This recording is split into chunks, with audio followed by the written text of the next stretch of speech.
Humaba ang pila ng mga pasaherong pauwi mula sa Long Undas weekend sa ilang bus terminal sa Dagupan, Pangasinan. Sa Baguio City naman, matsagaring pumila sa terminal ang mga uuwi na sa kani-kanilang lugar.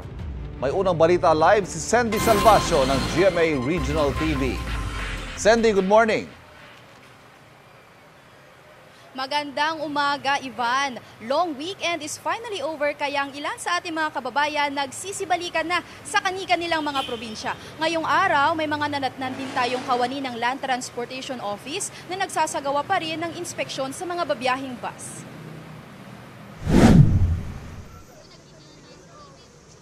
Wala pang alas 7 kagabi nang magsimula ang influx ng mga pasaherong magsisibalikan sa kani-kanilang mga probinsya sa Govpac Road Terminal sa Baguio City.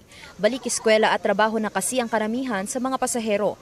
Ang mga hindi nakapag-advance booking, matyagang nakapila ng ilang oras sa terminal. Isa na rito ang pamilyang ito na mula pa sa Las Piñas. Isang araw lang daw silang namasyal sa Baguio kasama ang kanilang 3 taong gulang na anak. Wala po kaming choice kundi i-grab po yung last na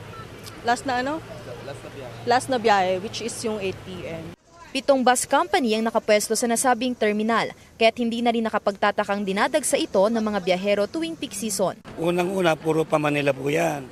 Talagang lahat po ng bus terminal, puro fully book na rin po sila.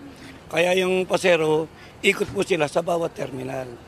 Nakaranas naman ng light to moderate traffic ang ilan sa mga kalsadang dinadaanan ng mga provincial bus. Mayat-mayang may traffic congestion pero hindi naman ito nagtatagal.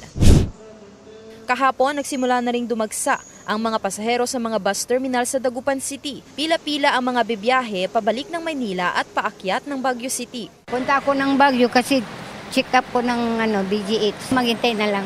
Karamihan sa mga pasahero, mga estudyante magbabalik eskwela, matyagang nagabang ng masasakyan ng mga pasahero. Ngayon kasi nag-aantay ako ng bus, so mamaya pa daw alas 3.